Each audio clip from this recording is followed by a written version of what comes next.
I'm Lachlan Warner, and tonight on a current affairs industrial dispute in Australia's modern history. The 2011 Qantas Airlines dispute between several unions which resulted in the grounding of its fleet.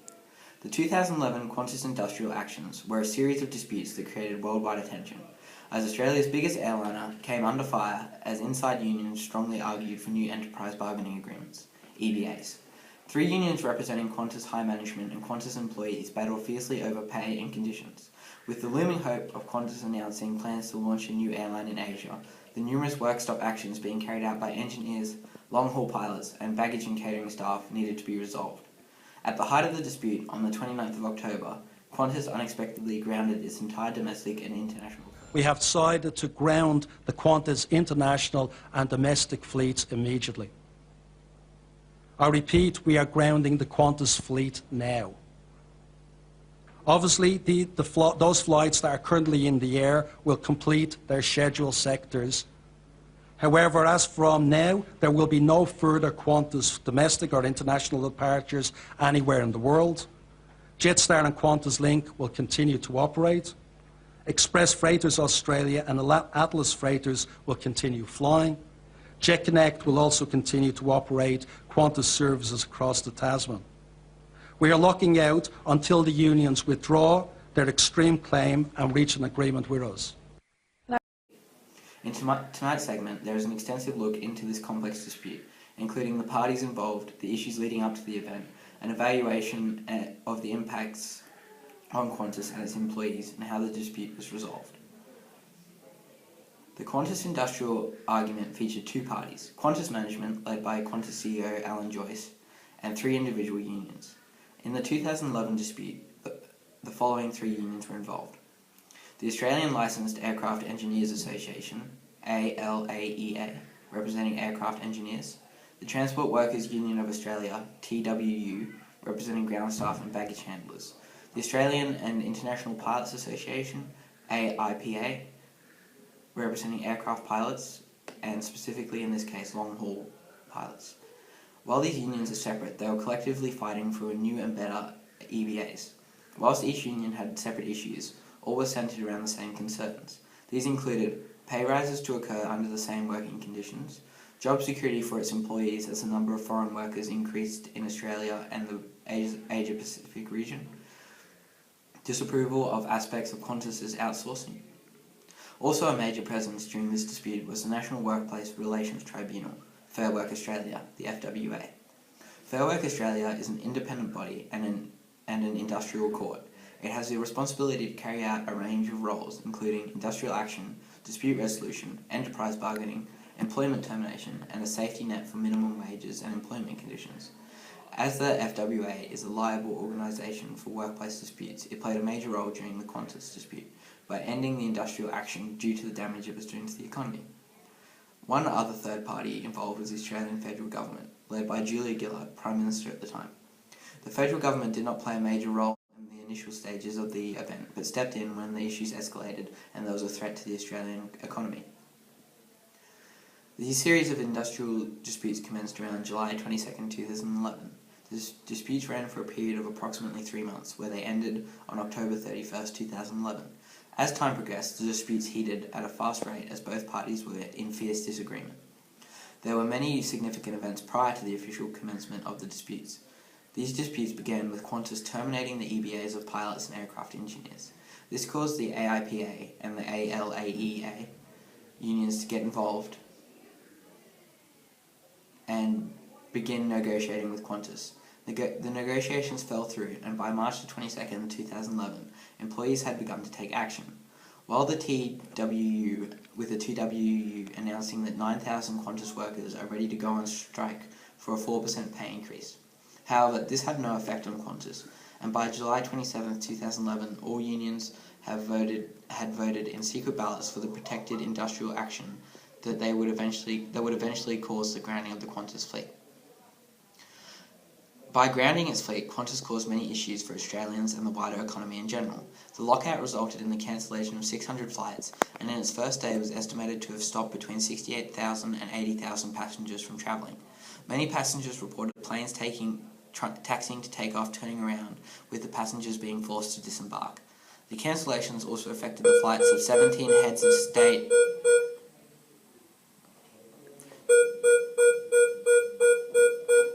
who were travelling to the Commonwealth Heads of Government meeting.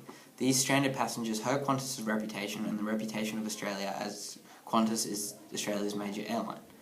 The grounding was estimated to be costing Qantas $20 million a day. As a multi-billion-dollar company, some argued that this loss was not large for the company and their actions were purely to back unions into a corner. The cancellation of these flights put the economy of Australia in danger, as Qantas is Australia's major airline and has exclusive right to certain flight paths. The danger to the economy is what eventually caused the FWA to step in under Section 426 and 423 of the Fair Work Australia Act. Section 426 states that protected industrial action may only be suspended or terminated by the Fair Work Commission if significant harm is being caused to a third party. The third party being harmed that enabled the termination of the action were the Qantas passengers that had been stranded. The risk to economy itself is covered in Fair Work Commission legislation, Section 424, which states that the FWC may terminate protected industrial action if there is a significant risk to the economy. From the beginning of the dispute, both parties involved had their sights on better and more profitable times to come. The unions wanted what is best for the employees they represent, with concerns relating to levels of pay, aspects of outsourcing and job security. In order for the three unions to stake its claim and contract new and improved EBAs, the unions had to go through a number of steps in legitimately taking industrial action against Qantas. These included actions such as to firstly request FWA to authorise a secret ballot allowing workers to vote for industrial action as a means of bargaining for their new enterprise agreements. Once the industrial action was allowed via the ballot, minor cases of lawful forms of protected industrial action of increasing severity were taken out against Qantas, including pilots making unauthorised in-flight announcements of their conflict with Qantas, engineers starting to work an hour late, ground staff striking. As the situation escalated, the workers under each union began making stronger impacts on the efficiency of Qantas operations. Engineers disrupted 1,300 passengers from a 1-hour strike. Baggage handlers delayed 39 flights for an hour after another strike. By this time, Qantas had met the unions head-on in organising groundings of aircraft as well. The unions then challenged Qantas to heed its desires for new EBAs if it returned to full flight schedule, in turn for unions to abstain from further industrial action.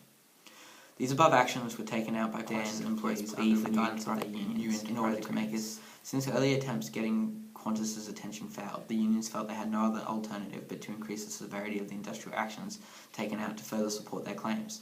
The unions stubbornly fought as hard as they could for their cases and didn't falter in light of Qantas's own actions.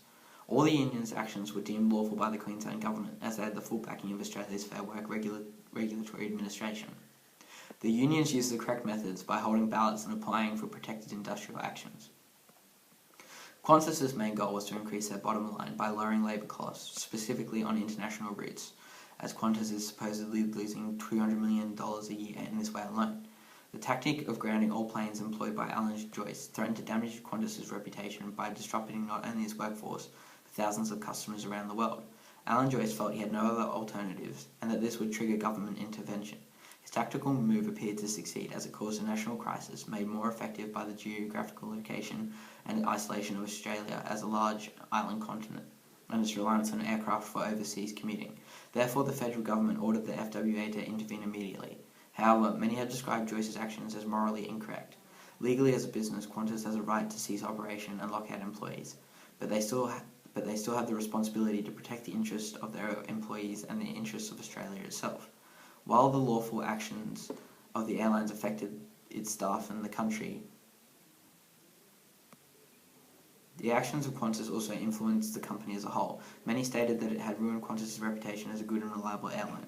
The unions also lost their bargaining power when they were ordered to shut down operations, and as such, thousands of job cuts went ahead. After the dispute was finished, even though Joyce had been successful in beating the unions, the overall reputation of the company was tarnished. Legislation Section 424 states that industrial actions may be disrupted if they may cause significant damage to the economy. The Qantas industrial disputes highlighted how loose the term of significant damage is. In future, industrial relations laws could be modified to point when economic damage becomes significant much clearer, and put in place measures to stop industrial actions before they reach this point. The FWA should be clear on when a company is suffering a significant economic damage. In this case, Qantas estimated that it lost almost $194 million due to unions' actions. In this case, the FWA possibly could have stepped in early to minimise the costs to Qantas and make sure things were proceeding fairly for both sides. Parliamentarians also expressed concern with FWA's involvement, calling for greater parliamentary control in future to minimise the costs to Australia's economy. Overall, the events of the Qantas industrial dispute were a wake-up call for change in Australia's industrial relations laws.